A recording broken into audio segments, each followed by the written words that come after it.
Hey folks, welcome to another VR video. Today we're going to check out Act 1 of a immersive media presentation called Madrid Noir.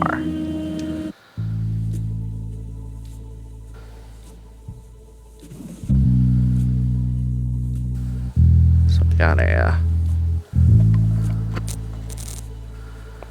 confidential file here. Oh, I see right now my hands are completely black and I can choose the skin tone. This is kind of cool. So let's go with very pale. That works. And I am from the United States. So it looks like it's also available in French and Spanish. That's good.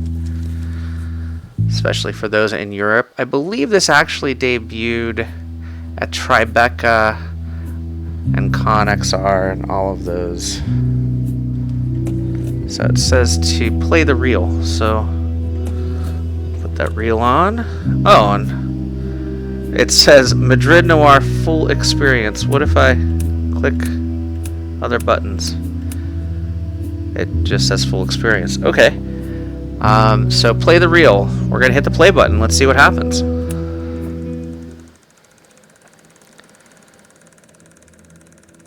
Ah, yes, Oculus. I think that said no ghost, an Atlas 5. All folks that have worked on immersive media before.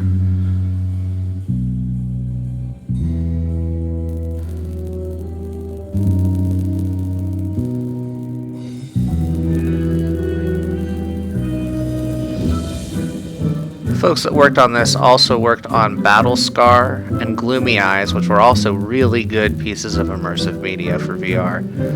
So I'm looking forward to this one.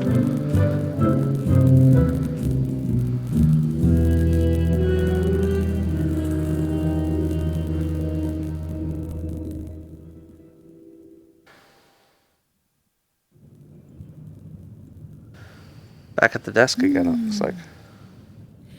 Will you turn on the light? Thank you. All right. So these are the last boxes from the car. Finally. What's all this? What? I can imagine my uncle had this many friends. Oh, come on. Just because he's dead or declared dead doesn't mean he was this wonderful man. It's so dusty in here. Different places they've been. You know, I'm actually surprised Rio. this place didn't collapse during the war. Vietnam. And thanks again for helping with this. Havana. You know, I haven't spoken about this in a very long time, but Casablanca. seeing as we are up here rooting through all his crap, I may as well tell you some stuff about him. Paris. What? How does that still work? San Francisco. Wasn't here. Hello? I bet you 100% that this is my mother. Hola? Hola, mama.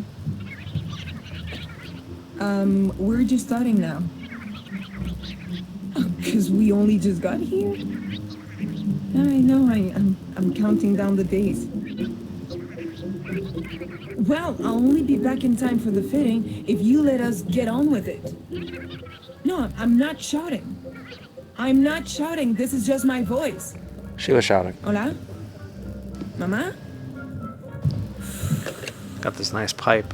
You know, me and my mom don't exactly see eye to eye, right?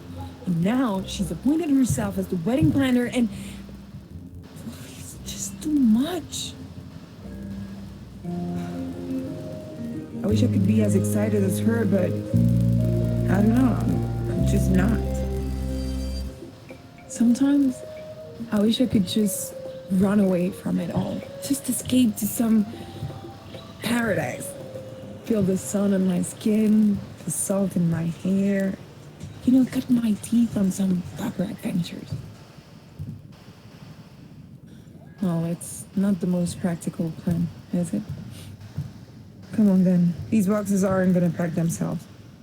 Would you mind looking in those drawers while I rummage through this cupboard? So we've got some matchboxes.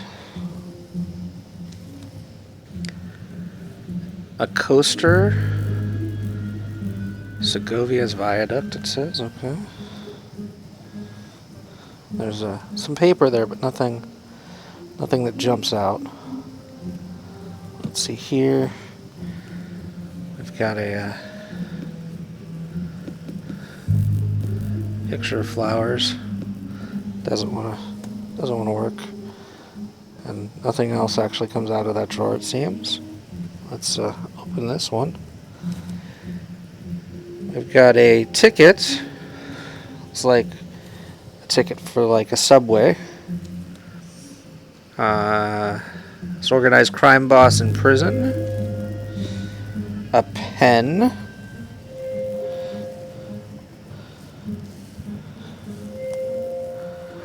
That seems to be about it for that drawer. What about these? Oh, it's jammed. Just give it a good tug. Got a coffee mug. So, anything interesting in there? I'm going to stand up for a second here.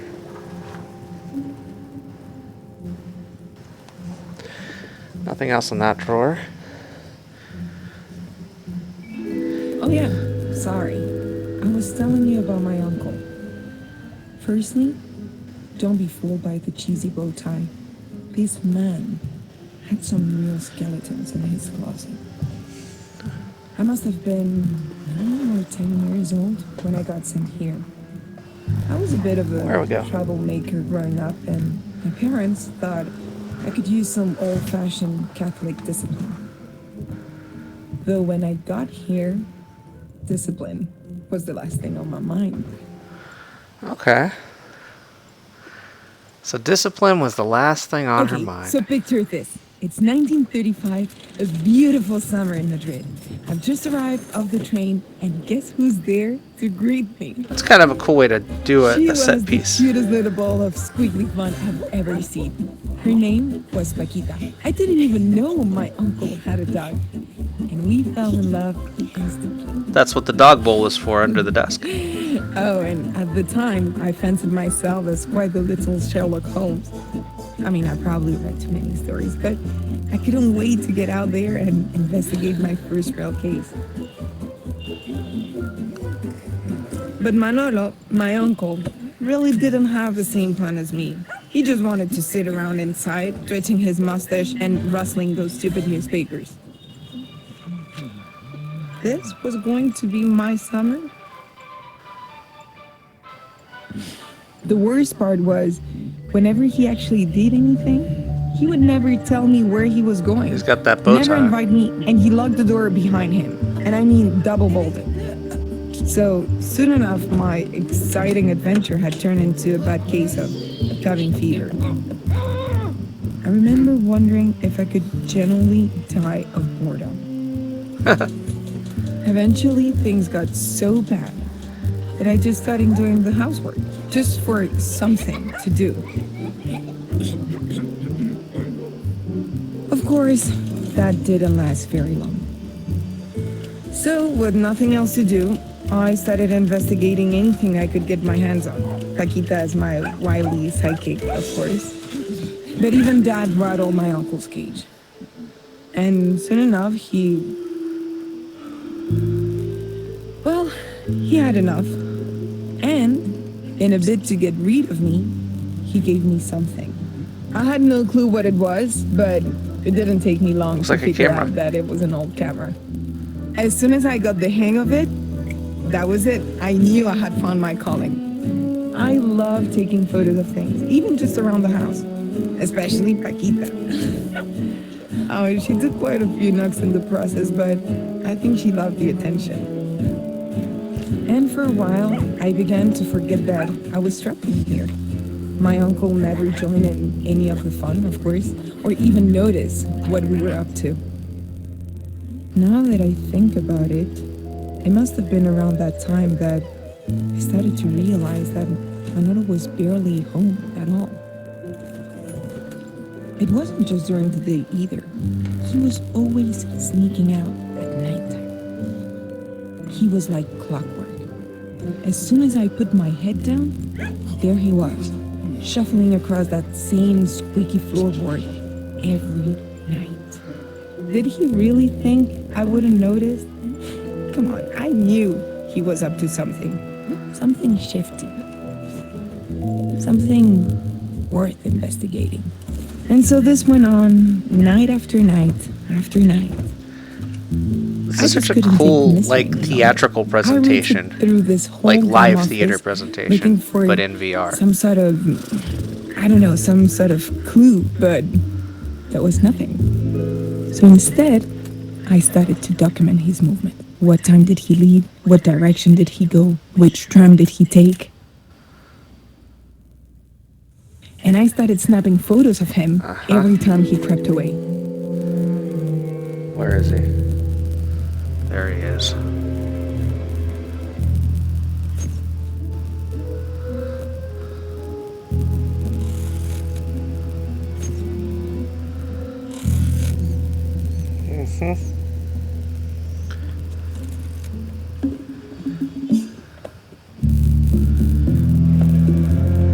He's gonna come back now, right?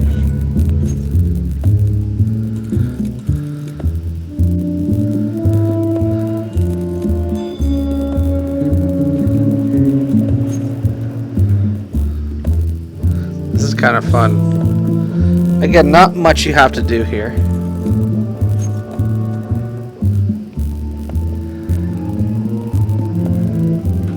It's like he was posing there, though, for the photo.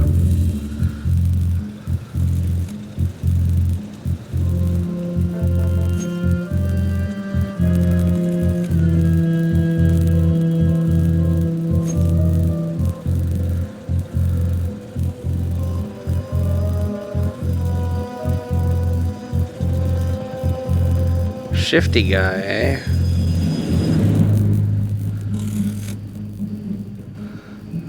There's another shifty guy coming up behind him here. In the dark.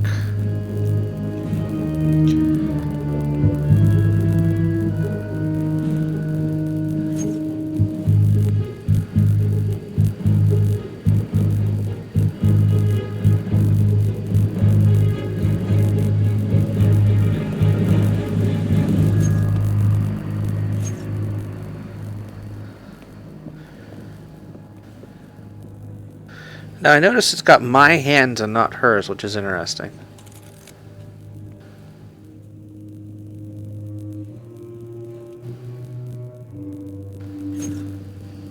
But even with all that evidence, I just couldn't piece it together.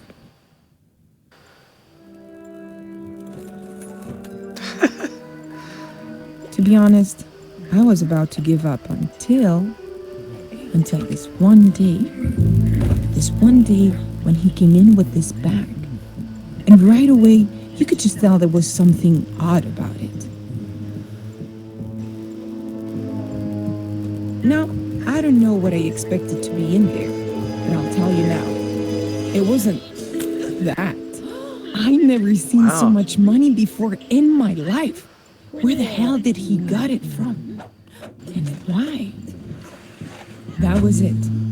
That was the moment I knew Manolo Monreal was not the man I thought he was. So at the very next chance I got, I followed him. You can see the set raising up. This whole time I've been waiting for a case to present itself, and here it was.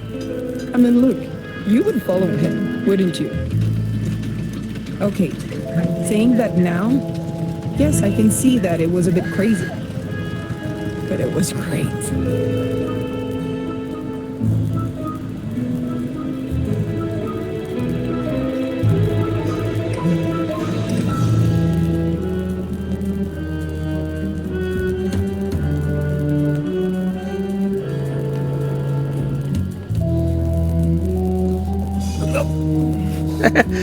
Creeped out by a tree.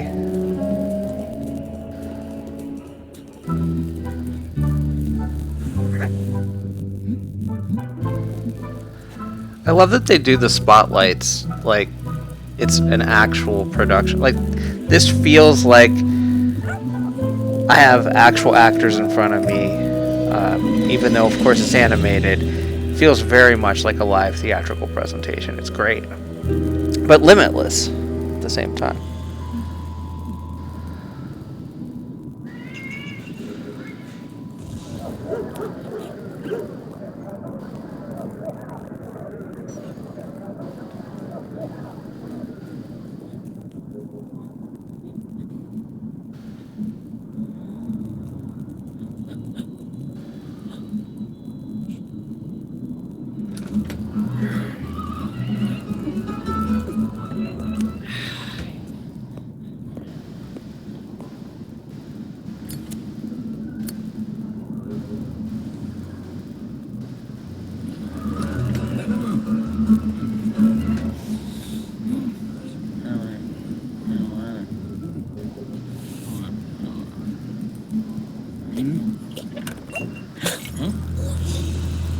Uh-oh.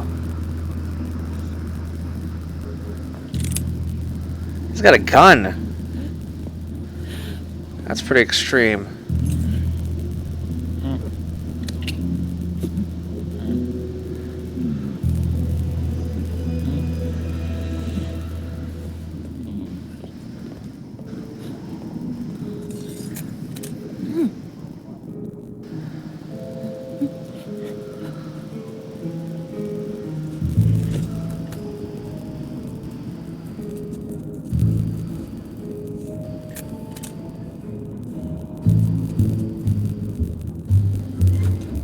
Just following their footsteps. And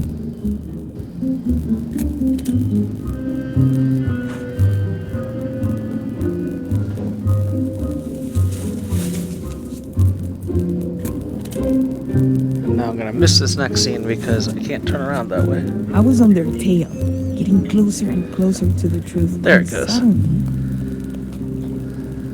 I lost them. Uh-huh. She lost them. Out there alone, I could only think about one thing. The gun. I really hoped it was just for self-protection, but Up there. I couldn't have been more wrong. She just went and killed somebody. Oh my god.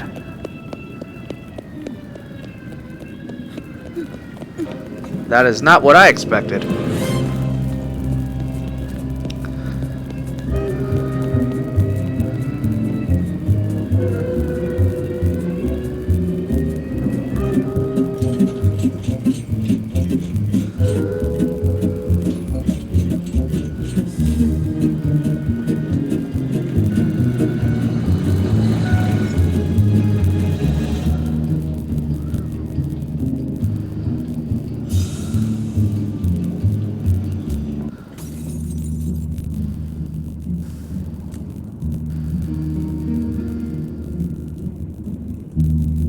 Just creeped over that doorway.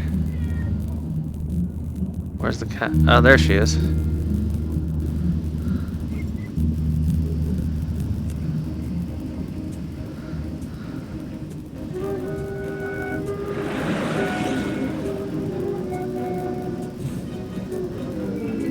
There he is. There he is over there.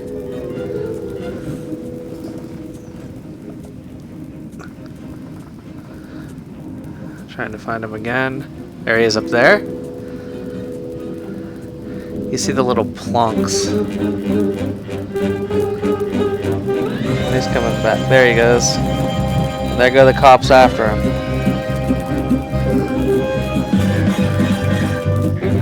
Alright, let's... Yep, they're still after him.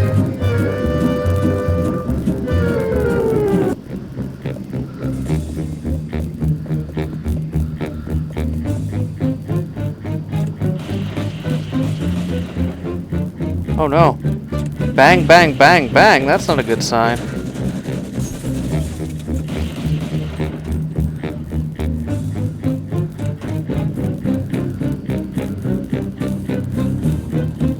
Climb the stairwell here.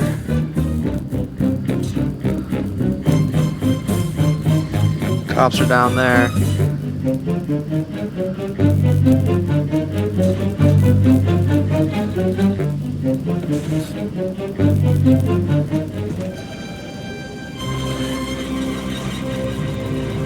He escaped on the fire escape there. I was freaked out. I would be freaked I out tried to too. keep up, but what could I do? I lost him again.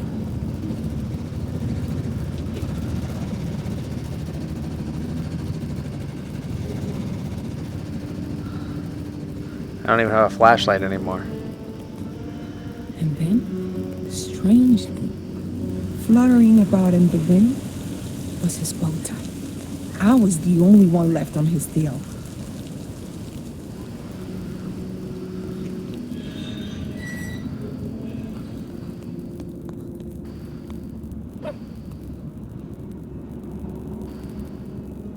And inside, I could see nothing but stairs leading down into darkness.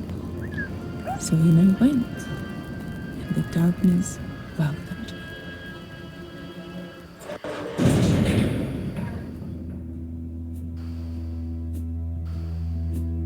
Alright, so that's the first act of Madrid Noir. Now, this is a 45-minute experience. There are 2 acts. I can play the next reel and move forward. I hope you've enjoyed this video. If you enjoy this experience, it is available both in Museum of Other Realities and via Oculus Home.